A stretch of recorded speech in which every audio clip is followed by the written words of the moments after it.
So what I wanted to look at today was sort of an emerging politics around transactional data. So data that's being produced from spending and from circulating money.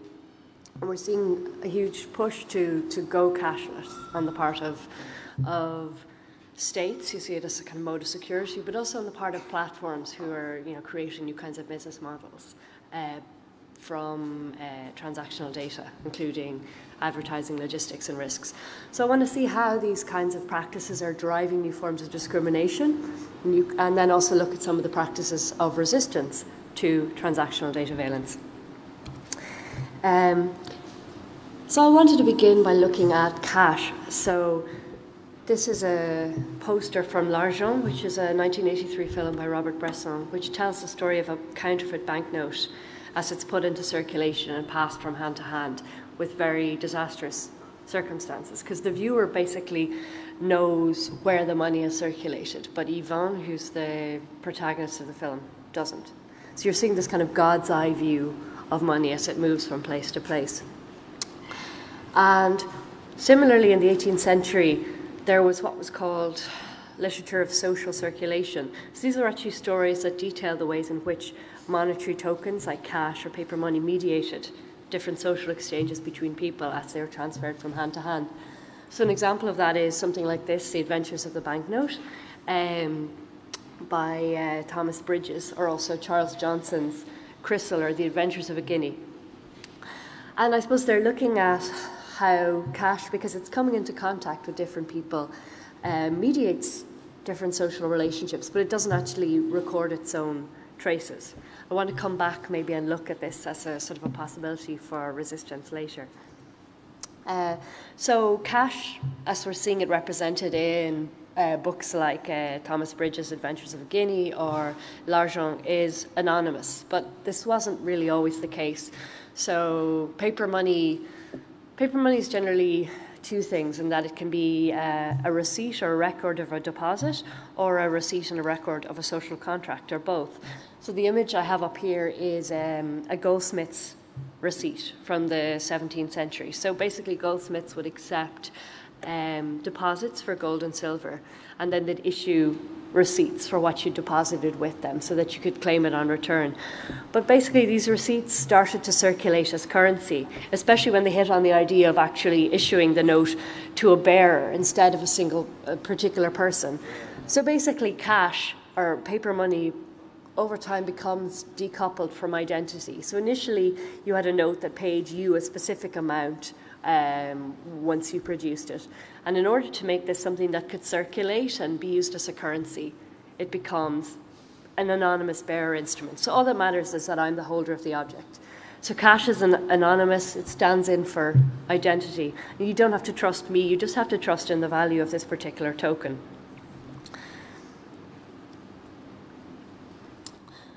But at the same time, there are these different ways of not all notes are created equal. So cash generally has things like unique serial numbers that allow it to be recorded. So hence, we hear about dirty money or money laundering, for example, where bills are being transferred or shuffled around basically to divest them of particular associations with crime or things like that. And you've probably maybe heard articles about how cash carries all these other kinds of traces with it that don't necessarily come to light. So things like bacteria and foreign organisms and illicit drugs and revolutionary messages, as I'll look at a little bit later. So I wanted to look just quickly at this idea of a currency tracking site. So different websites developed, such as Where's George or Eurotracker, that were specifically designed to look at how these anonymous notes were circulating through society. So it worked a little bit like book crossing, in that you could take the serial number of a note, you could enter it into this database, and also the zip code of the place where you were, and then spend the note back into circulation. And the hope was that somebody would come across the tag or the stamp of the Where's George website on the note, and then also contribute more data to the website. And that was moderately successful. And what happened then was social scientists started to actually look at what the circulation of anonymous cash may be brought to light, so that there were certain kinds of metadata about where a token has travelled that maybe told people about things like human nature, social mobility, and disease. So this is an image from a theoretical physicist actually called Dirk Brockman, who started looking at the migratory patterns of notes within and across state boundaries in the US. And by looking at where notes circulated and sort of where they stopped circulating, he produces or overlays these new kinds of state lines, this monetary topography on top of existing states, and shows the ways in which mobility was functioning within those different places. But the data has also been used to model and understand epidemics and disease, because obviously cash is hand-to-hand. It relies on physical connections and proximity. It can tell scientists a certain amount about how viruses circulate as well through a population. So I actually had another section in between this and jumping to kind of contemporary platforms and digital money, which is sort of looking at the history of transactional data and how practices throughout the 20th century, like data processing and the development of different kinds of electronic payments and credit cards, all kind of converge to create new and much more complex histories of the transaction. But it's quite exhaustive, so maybe if there's anything in question and answers, I can sort of go back into that in more detail. So I'm kind of jumping ahead from something like Where's George, which is a system that's basically building on the metadata of payments, but something that's very opt-in, it's very voluntary, and it's also anonymous, to current situations where our money is increasingly informational and we're seeing a huge amount of data gathered about where our money is circulated and by whom. So much of our money now rides the rails of information and communication technologies, so over computers and tablets and smartphones. And we're seeing the rise of new platforms like Apple Pay and Google Wallet, airtime currencies, Facebook, and all sorts of peer-to-peer payment systems like AliPay, Venmo, and Snapcash. And I guess what we're seeing in one way is a shift away from then physical bearer instruments or tokens towards just the token as being something that purely exists in a digital space, either a state in a ledger or a cryptographic hash function or maybe a text message. And we're also seeing our transaction automatically being coupled to other kinds of personal data, such as our identity or our location or our social networks. So I want to just look at a few examples, first of all, of different kinds of digital payments platforms. So M-Pesa, which you might have heard, is kind of one of the forerunners actually of mobile money.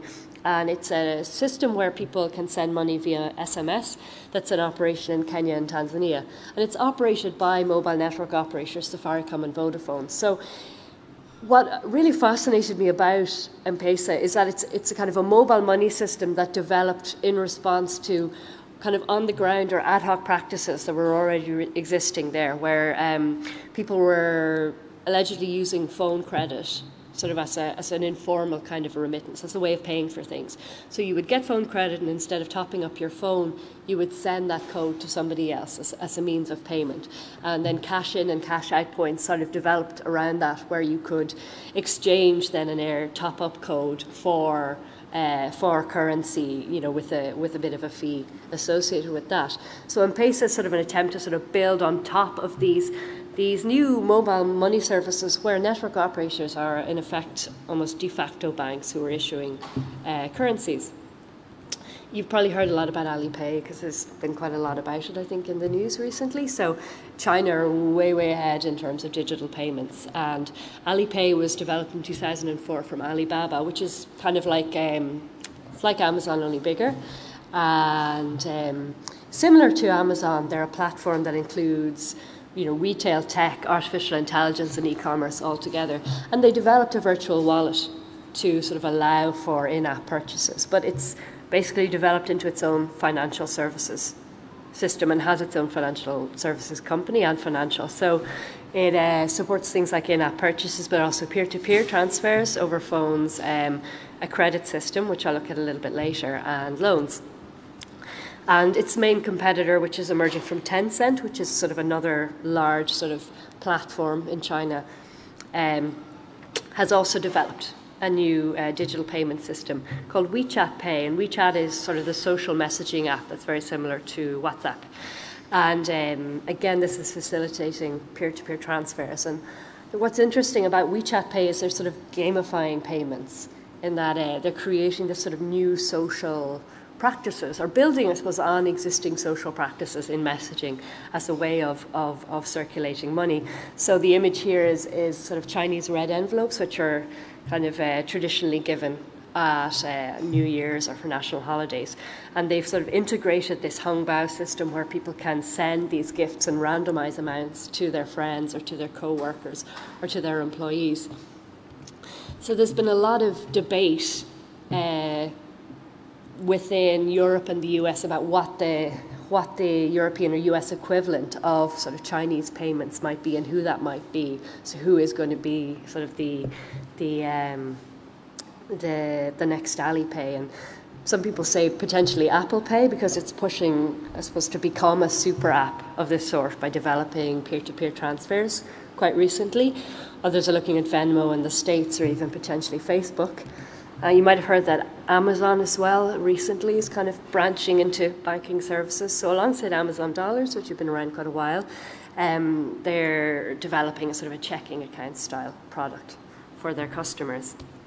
So we're seeing, I suppose, increasingly that ICT companies, so social media platforms, mobile network operators, are starting to act as banks, so controlling not only where information flows, but also where value flows. So PayPal, for example, are also moving into banking. Square, it's a payments company, have applied for a banking license.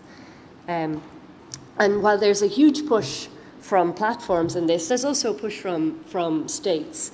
So in 2016, you may have heard that there was a huge kind of demonetization push in India, where overnight 500 and 1,000 rupee notes were basically suddenly made illegitimate. So this was to crack down allegedly on sort of cash shadow economies or crime, but you know, also to obviously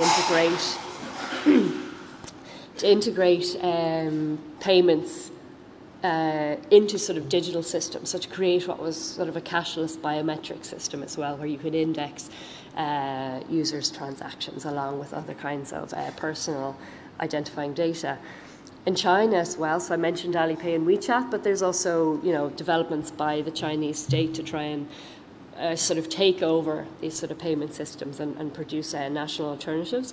So there's been the development of a national payment card under the control of the People's Bank of China, which is sort of developing different kinds of pilot schemes, including pilot credit schemes. And there's been basically a massive pushback then on cash use within China. So this image, which you may have heard about this, that people are increasingly using QR codes, I suppose, in the place of cash for kind of small transactions, or even for begging. So for things where people previously used cash, that we're seeing new kinds of digital alternatives taking place, pushing back against the anonymity of cash. But I wanted to look a little bit at the sort of economics of the platform, or why transactional data is so central. So there is actually a history or a legacy of what I'm calling ICT, so, you know, information and communication technology companies, communications companies, acting as carriers or mediators for cash. So Western Union, for example, was previously a telegraph company that then shifted to money transfers. And even companies like American Express were, you know, they were freight companies, so companies that were concerned with kind of the circulation of goods or with information. So I guess what's significant then to the platform? The main significant thing is that we're looking at sort of business models that are based around data rather than fees. So Western Union's business model was a fee-based model. So it was based around getting a toll from moving money from one place to another. Whereas what we're seeing instead is that what's becoming more significant than this toll or this fee is actually the data that's produced from payments. So Partly this is because there's a lot of competition between existing banks for fees. There's been a pushback against different kinds of fees as well in regulation. And so a lot of companies are basically looking at the sort of metadata of transactions and as being the new business model. And there's nothing new here, right? We've probably seen this obviously in other aspects of platform economies, not just transactions. So data then from transactions can be gathered in lots and lots of different ways. So with credit cards, for example, there's obviously lots of new kinds of machine-readable aspects to that. And so when I was looking at the history of credit cards, there's also, I suppose, standards that allow for transactions to be indexed in relation to different kinds of purchases. So merchant category codes, for example, which are used for any kind of Visa transaction or most credit card transactions, will break down the transactions by a different code based on whether they're for services like plumbing services, but also there's codes for things like counselling, for escort services, for gambling, and so on. Point of sale devices then obviously allow companies to accrue an awful lot of data, and then we're seeing things like online data like basket analysis or checkout or click streams being significant. But as part of my research in this, I sort of attend industry trade shows to sort of see what people are looking at, and there's been a huge push towards kind of integrating that kind of data gathering processes into what are called like quote-unquote bricks and mortar spaces. So you're seeing, increasingly obviously beacon technologies or machine-readable merchandise being used to create actually what Verifone called cookies for the real world in one talk I was at not too long ago.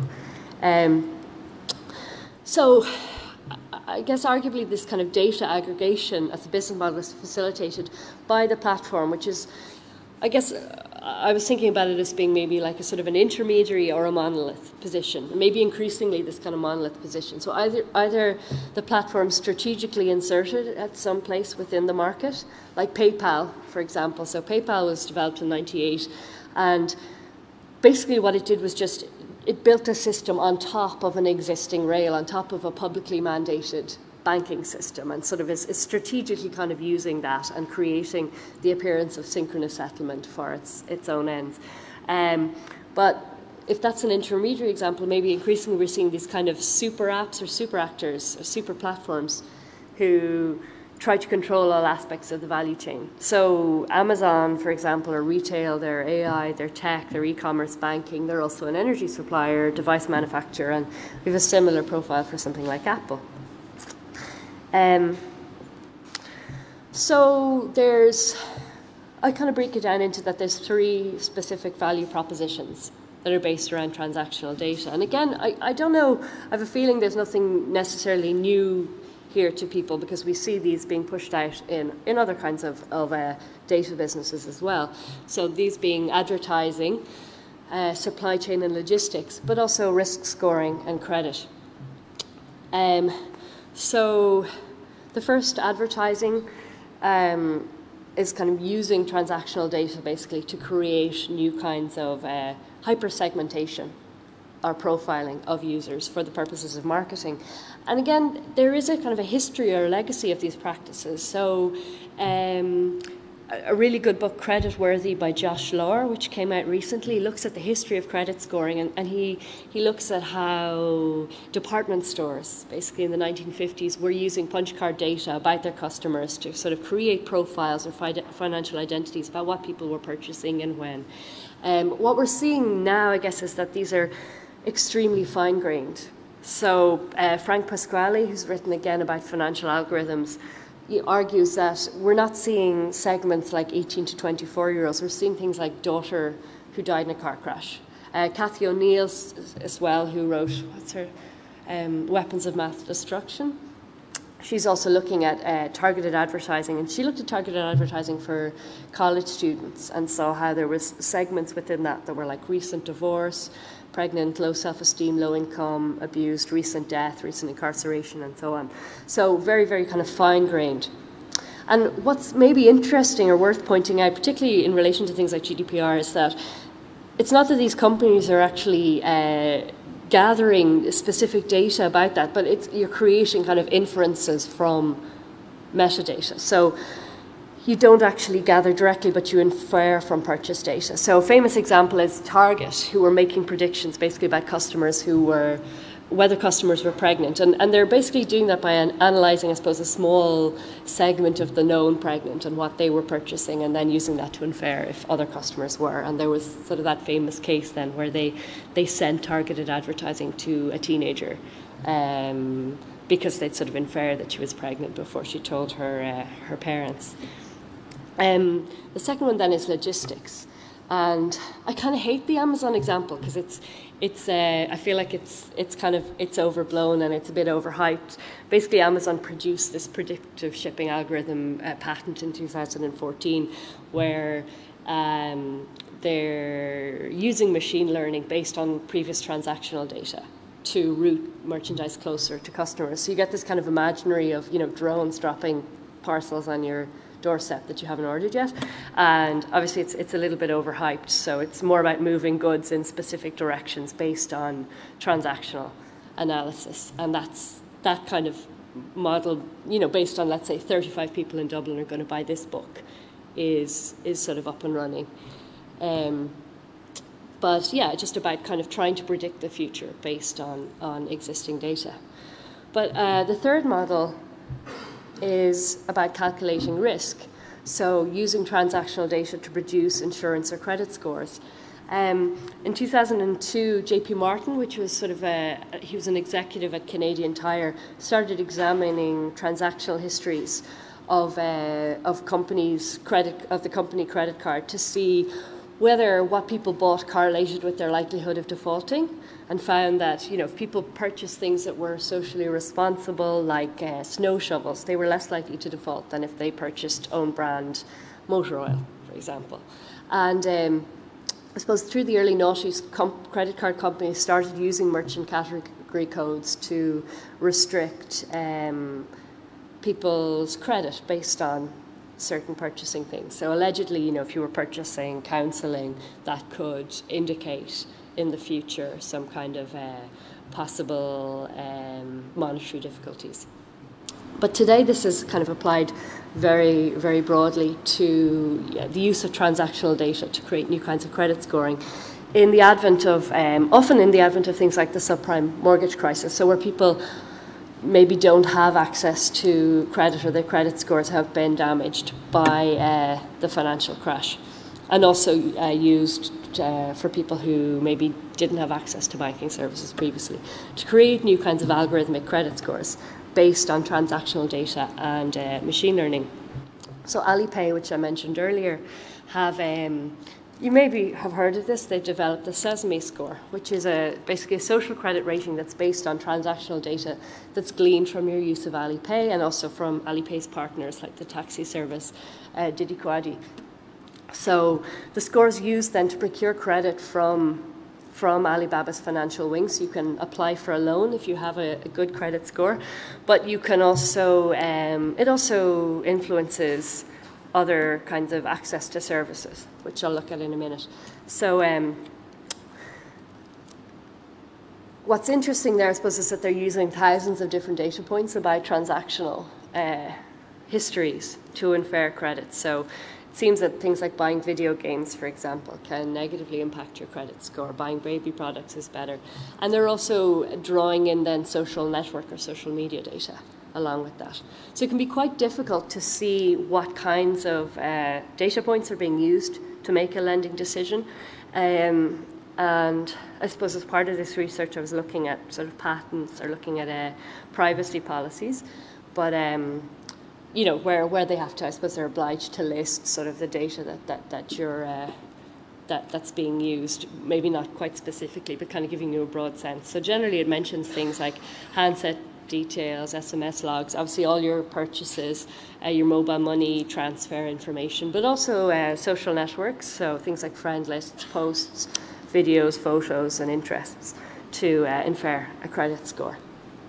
And people have done different kinds of reverse engineering to try and find out what sort of data then is affecting credit scores, and quite strange things like screen resolutions or even charging your phone have been shown to be significant in developing these credit scores.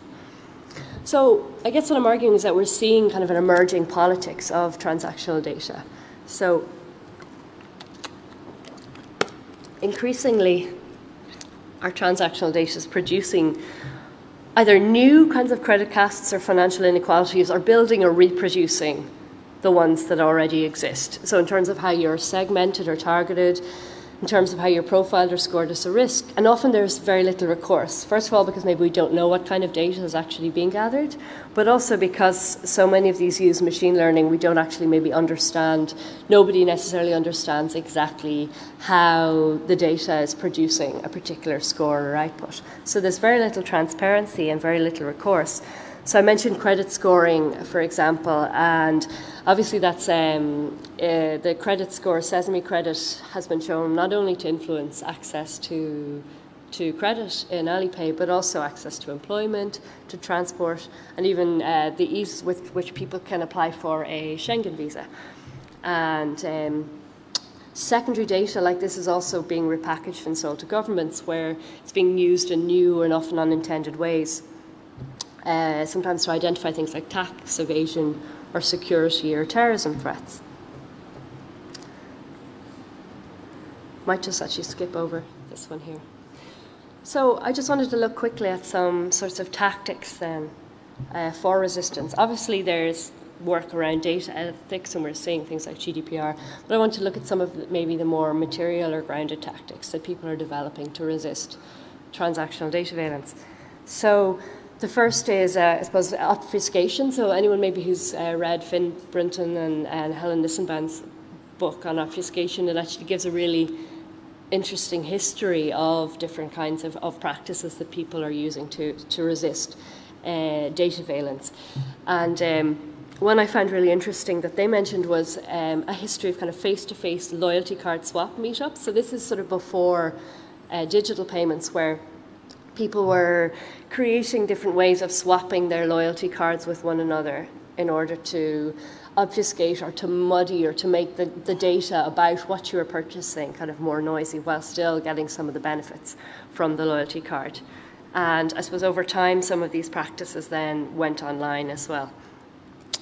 And we're seeing different kinds of digital versions then of that. And I'm sure probably there's people in the audience who have more specific examples of this than mine. The ones I was looking at were things like Track Me Not, which again is kind of using, I suppose, raising the noise floor in a way, so creating kind of false traces of data, or things like ad nauseum as well, which is engaging with advertisements, and Ghostery, which is sort of an ad blocker that allows users to kind of identify the sort of trackers that are accessing their data on different websites. Anonymity then is another strategy. So if the development of things like prepaid gift cards as being a way of shopping online without making your data visible. Or companies like privacy.com, where they're kind of virtualizing your credit card, so that you create kind of a virtual credit card for every transaction. And it's being, I suppose, marketed as a solution to online fraud, but potentially, I suppose, it could also be a solution to things like data mining. I don't know much about Taylor. Maybe someone else has. It's just one I came across, I suppose, in the wake of the Facebook scandal and GDPR. There was an article by Richard Stallman not too long ago sort of talking about this. So basically, it's not a cryptocurrency, but it's designed to be anonymous for the payer, but payees are always sort of identified. So I don't know, I thought it was quite intriguing in that it seems to have a sort of a cash-like aspect to it, and that there's a degree of anonymity while there's sort of different, it's not sort of requiring maybe engagement with sort of a cryptocurrency. I mean, the obvious one, or the one that's often pushed forward, is cryptocurrencies, and that we're seeing with things like Bitcoin that there's sort of a degree of anonymity to those digital transactions. So unlike a publicly mandated system like a bank, cryptocurrencies decentralize the infrastructure of the monetary creation and the value transfer. So both of these are I suppose, are being shared and owned. And the anonymity comes from basically using kind of cryptographic protocols to secure the transactions. Because they require public and private keys, there's basically a degree of anonymity in that you share your public key, which is kind of like your bank account, say, when you're doing a transaction, but your private key, which is a bit like your password or your PIN number, remains anonymous. And the public keys aren't associated with any particular identity. So in that way, it offers sort of a certain level of anonymity, but I guess through different kinds of data mining, you know, on social networks or places where people have shared their public keys, it's possible to sort of create a social graph of the different public keys and then identify particular users and patterns in transactions to sort of de-anonymize that. So then there have been different attempts to kind of anonymize Bitcoin or create different kinds of laundering techniques, such as pooling funds together in a shared wallet, or removing traces of previous ownership, or scrambling transaction histories in different ways. And then ZeroCoin, which is sort of a fork, have developed a zero cash protocol, which is to, again, try and create truly anonymous payments. And I suppose I'm just looking at this as sort of an example of anonymity rather than an example of like why Bitcoin is great or anything. But the one I want to look at, which I do think is kind of great, just to finish up, is cash. So I think this quote was from Transmediale, actually, that Transmediale talked 2 years ago. So Peter Sunday from Pirate Bay was basically saying, you know, if everything's traceable, maybe we need cash for anonymous behavior. And I guess I'm thinking about cash in a broader way as, are there ways that maybe we can embrace the qualities of cash as being somehow kind of a material, anonymous and flexible, and use that as sort of a jumping off point for thinking about how to anonymize other kinds of data systems. So I think cash's data, which I talked about earlier as being this sort of anonymous circulatory medium, makes it quite a powerful conduit for also secret messages or civic dissent. So quite like this work by Isildur Mori from the 1970s, where it's part of a series he did called, what's it called? Insertion into Ideological Circuits. And he's basically inserting little ideological messages into Brazilian banknotes, in this case anti-American messages, because it's during the occupation of Brazil by America, and spending those back into circulation.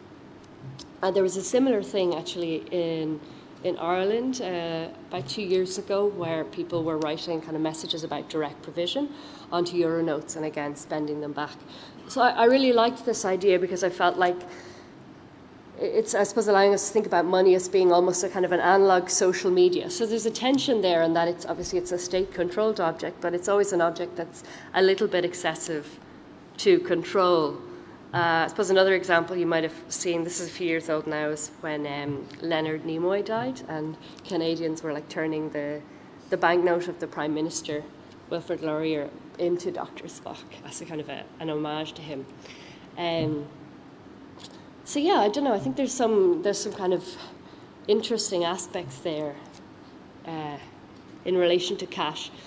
And cash is still the predominant medium for rural, for unemployed, for unbanked, for the digital excluded, for the elderly, for the vulnerable. It's still sort of the main medium of exchange. But there's a real kind of push, I suppose, against cash at the moment, and sort of a push to kind of make people ashamed of using cash. And I think we kind of need to sort of reclaim that. This is a prediction by Kenneth Rogoff, who's the author of The Curse of Cash. So he's sort of arguing against cash, where he predicts that we're going to see a rise of polymer notes, which are kind of hybrid objects. So they're notes that are traceable, even though they're paper notes.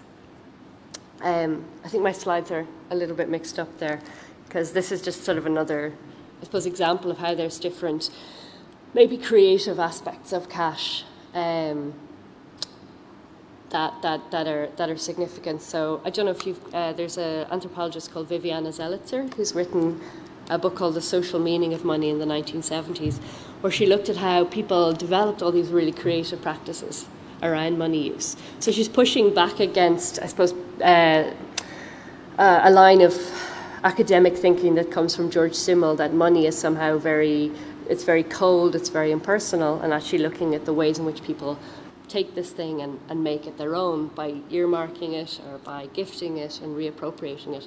So I'm wondering if we can appropriate aspects of cash, like anonymity, like the materiality of the bearer instrument, and maybe apply those in some ways to an ethics of data and specifically to digital payment. I think I might leave it there. Okay. Thanks.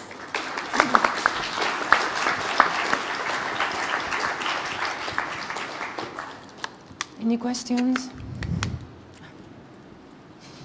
Thank you very much for the talk. Maybe I want to take up the last point that you make about cash.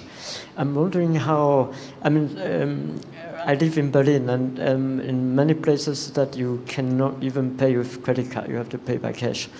But I'm wondering, I mean, how could this be possible? I mean, use cash as a resistance in societies like China that you have made such you have explained, because that was my conviction to use cash to just to resist this kind of platform capitalism. And last month I was in Beijing for a conference, and I insist on not using Uber. I have a lot of cash, so I stand on the street and I wait for a taxi. I waited for an hour. None of the taxis stopped because they're already ordered through Uber.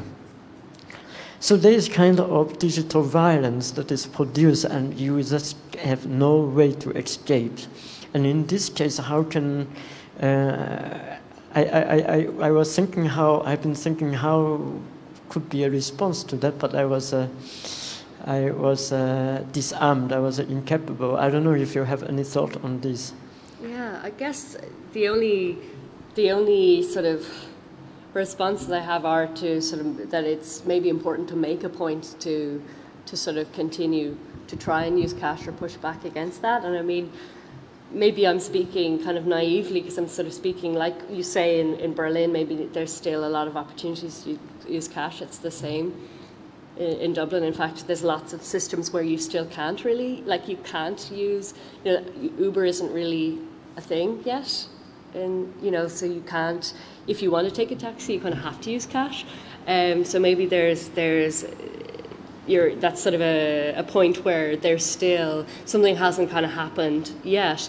I guess the only way I see it is as being kind of as some kind of conscious pushing back against discourses about how cash is dangerous, for example, or how cash facilitates terrorist activities, and kind of consciously understanding the kind of ideological work that's doing. But I don't know if that's a very good strategy, really.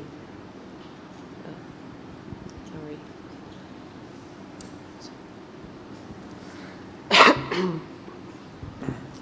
Hello. You have remained quite neutral in anonymity or not anonymity, although it seems clear that you are in for anonymity in case of transactional data. But I would like to know your opinion on why anonymity is important. You have given a few examples on why certain services might be denied to you based on your transactional history. But I would like to hear a little bit more on why we should be pushing more for anonymity besides this denial of service. Yeah, I guess one is the ways in which transactions or things, as you mentioned, are being coupled to identity, then has all of these knock-on effects that go beyond even your access to credit. So that would sort of be my main thing. But also that there is I don't agree with sort of discourses that say that you know we need to track transactions because of security risks, for example, or that we need to de-anonymize transactions because of tax evasion or because of terrorism, or you know, I do think obviously that it's really, really important that we have choices about what data we're making available, and I think it's really powerful that something like cash is still anonymous in that way, and really important to sort of hold on to that when there is this massive push towards cashlessness. I don't know, that's But then I would say that the anonymity in cache is a byproduct of the medium to transmitting value. Yeah. But as you said, now they're talking about some other polymer banknotes that would be used to track people. So cache is not inherently the means for anonymity. Yes, I know. And I feel like it's a real downer note to end with this thing of, oh, but cache is also, maybe that also kind of space of opting out is also being co-opted as you're getting new kinds of hybrid digital objects.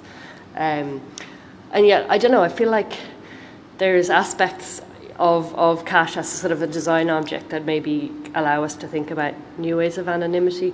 And I guess maybe you're seeing some of those in things like Bitcoin, though, and that you're, one of the things I think that's interesting about cash is once you hand cash to somebody else, that's, the transaction happens by handing a bearer instrument over to somebody else, and it's unambiguous that the transaction's taken place because you have it and I don't. And I guess you're seeing aspects of that with things like Bitcoin, obviously, that you're creating tokens that are scarce or that can be transferred. But I don't know, sorry, that's not maybe answering your question. No, it's good. It's a good discussion because that's exactly what I wanted to say, that there might be other means to achieve anonymity, and anonymity, in my opinion, is a means to fight state control.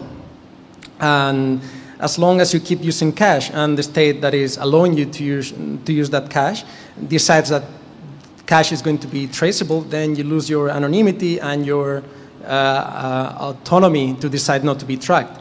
So I don't see cash as the means to keep that autonomy, but rather we should be looking at some other systems that are resilient against state control, because that is eventually what allows people to decide if they will want to be anonymized or not. And obviously Bitcoin is not a good example because everything is visible, but there are other solutions, other cryptocurrencies that allow it. Yeah, I guess I like the cash one because even though it's under state control, I feel like there's still, you can point to all these practices where people kind of subvert that. Maybe that's, I don't know, maybe that's like people using Facebook to advertise activist protests. Maybe it's always kind of uncomfortable, but I think there are some kind of possibilities for looking at the ways in which, even though it's under state control, that there's some kind of something excessive to that, maybe.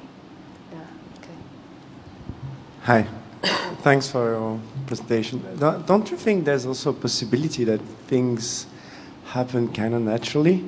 I'll give you an example. I mean, 10 years ago, if you're using encrypted communication, you were either a spy, a criminal, or a crazy paranoid, right?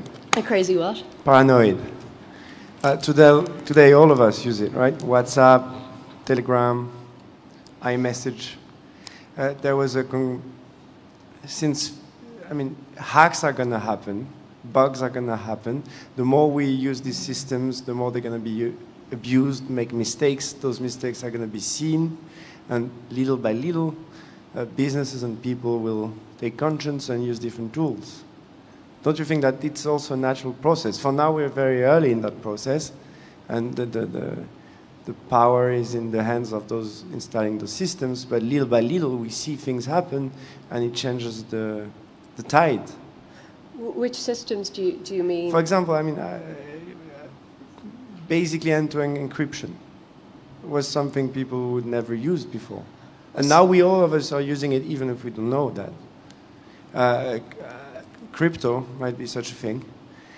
Don't you think that little by little, for now we just see the tide coming at us, but we don't see that the reactions that we're going to have to those problems will probably help us find a solution? I'd love that to be the case. That sounds really grim, but I'd love that. But it feels, I guess, I'd feel like it's kind of the opposite, in that you have maybe moments where things are still flexible, like Bitcoin or blockchain being a good example of that, where, you had this moment a couple of years ago where it seemed like maybe there was potentials for this to be used in different kinds of commons-based practices, and then very, very quickly, it becomes something that's very centralized, that's controlled by particular platforms. So we're seeing kind of increasingly the centralization or control of things that potentially maybe looked like they could be innovated on or used. But I like the idea that maybe there's a swing back a little bit. It's not something I guess I thought about though. Yeah. Okay. Also, thanks for the input. But I wonder what will happen if you look at China. You get something like the social score, and I think it's not a big deal to find out who's paying with cash or who's not. So probably we have to go a step further back, where we swapped things or something like that. I wonder what can we do if we get something like a social score. Now it's future or not, it's near future in China. Yeah. But if it is established in China once, I think we all will come to this point. Every government will think, oh, that's a great idea, we do that also. So there's, I wonder what we can do then. I don't know. I guess I'm curious to know. I think I'm interested in what you said about you feel like if it's in China, it's kind of coming down the line. I'm curious about, yeah, I suppose how soon down the line, because it's still, I think there's still a kind of a frisson about it because it feels really like, you know, a Black Mirror episode, or, you know, something a little bit like speculative, and yet, yeah, I don't know. I have no idea.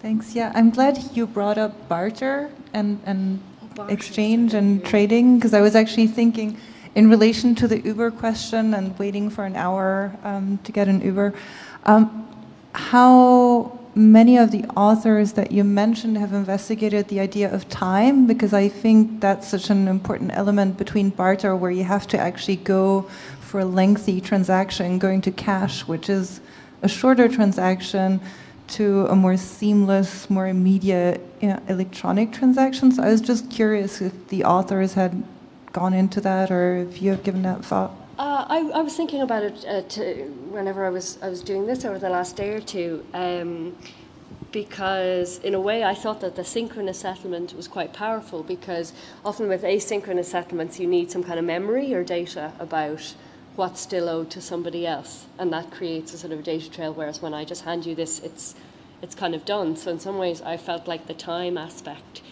in some of the digital payments was actually a sort of a downside to it, because you need to kind of remember basically that something is still owed to somebody else, so you need to match things over time. I don't know, does that answer it? I haven't seen, I'm trying to think who's looked at time. The only things I can think of about time are maybe people writing about debt, I guess, and time in relation to debt. Stefan Heidenreich actually has a book in German about post-monetary economies, and some of that's been translated as well into English, and he looks a little bit at how you could move beyond money to instituting kind of matching algorithms, and he talks a little bit, I think, in there about time, so maybe that's somewhere to look.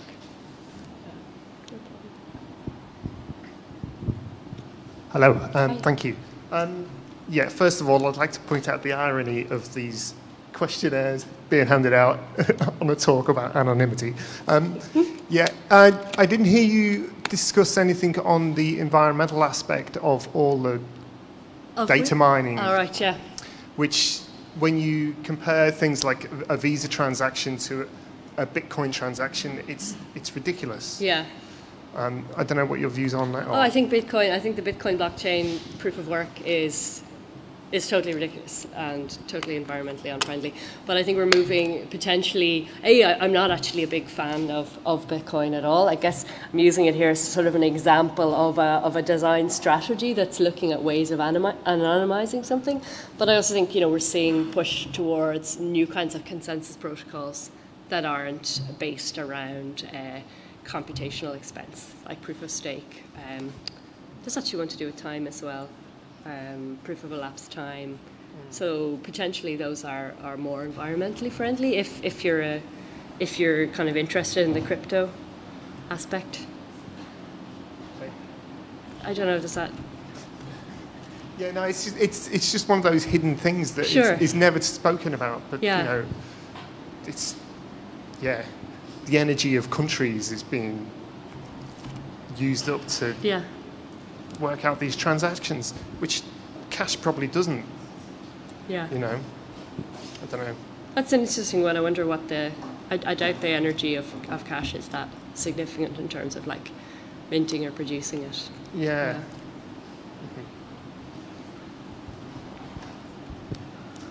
Can I just jump on this? Because this energy consumption thing is kind of a trope. I mean, we don't exactly know where the numbers come from. It is a very big difference if it's hydroelectric energy and if it's nuclear energy or if it's coal energy. And you have no idea what the usual financial system you're using every day is consuming as energy. So these analogies are a little bit scary. They say, it's as much of a country.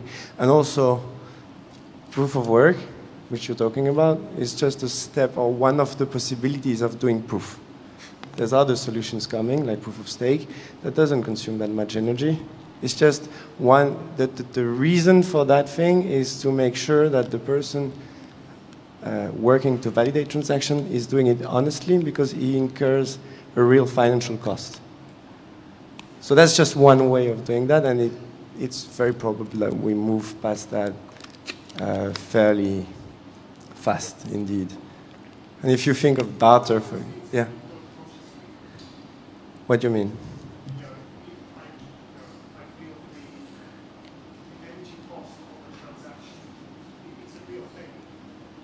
Yeah. Yeah, that's the whole point, actually. It has to have a cost. Because if it doesn't have a cost and you don't behave honestly, you have no incentive to behave honestly as a peer in the network. It has to cost you something so that you don't subvert the functioning of the protocol.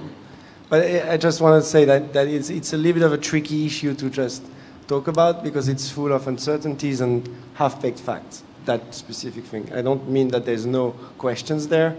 I'm just saying we should be careful with those things. Okay, we need to end now. Thanks, Rachel. Thanks, Amelia. Thanks, Carmen.